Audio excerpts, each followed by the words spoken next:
Bismillahirrahmanirrahim. Assalamualaikum warahmatullahi wabarakatuh. Perkenalkan, nama saya Fadlia dengan stambuk A11121042, kelas A, Prodi Pendidikan Bahasa dan Sastra Indonesia.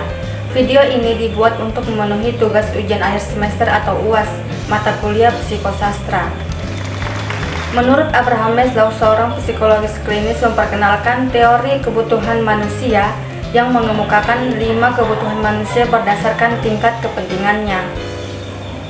Yang pertama, kebutuhan fisiologis merupakan kebutuhan dasar manusia, yaitu kebutuhan tubuh manusia untuk mempertahankan hidup. Kebutuhan tersebut meliputi makanan, air, udara, rumah, pakaian, dan seks. Kebutuhan rasa aman. Kebutuhan rasa aman merupakan kebutuhan tingkat kedua setelah kebutuhan dasar. Ini merupakan kebutuhan perlindungan bagi fisik manusia.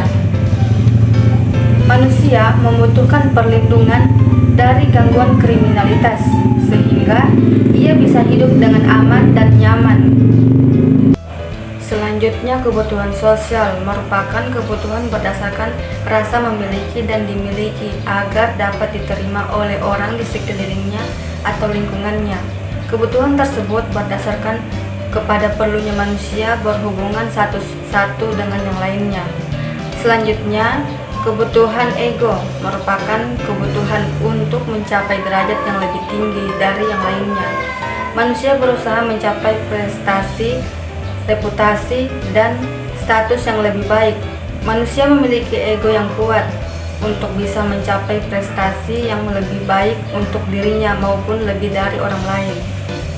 Selanjutnya, kebutuhan aktualisasi diri merupakan kebutuhan yang berlandaskan akan keinginan dari seorang individu untuk menjadikan dirinya sebagai orang yang terbaik sesuai dengan potensi dan kemampuan yang dimilikinya.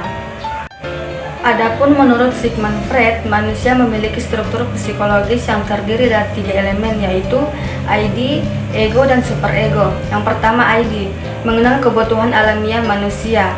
ID merupakan hal yang mendasari personalitas seseorang yang dapat dipresentasikan sebagai kebutuhan dasar alamiah, contoh, makan, minum, dan seks.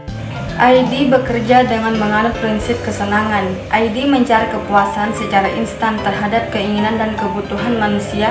Apabila tidak terpenuhi, seseorang dapat menjadi tegang, cemas, atau marah. Yang kedua, ego. Cara menghadapi realitas.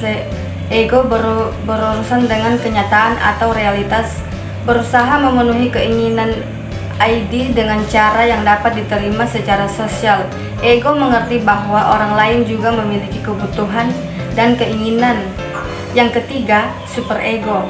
Aspek moral yang diterima secara sosial. Superego merupakan aspek moral dari satu kepribadian yang didapat dari pengasuhan orang tua atau norma-norma dan nilai-nilai di dalam masyarakat dan didasarkan pada moral dan penilaian tentang benar dan salah. Selanjutnya, mengenai perbedaan pada kedua pendapat baik dari Abraham maupun Freud, yaitu tentang strukturnya saja, karena pada Abraham mengemukakan 5 kebutuhan, sedangkan pada Freud hanya terdiri 3 elemen saja.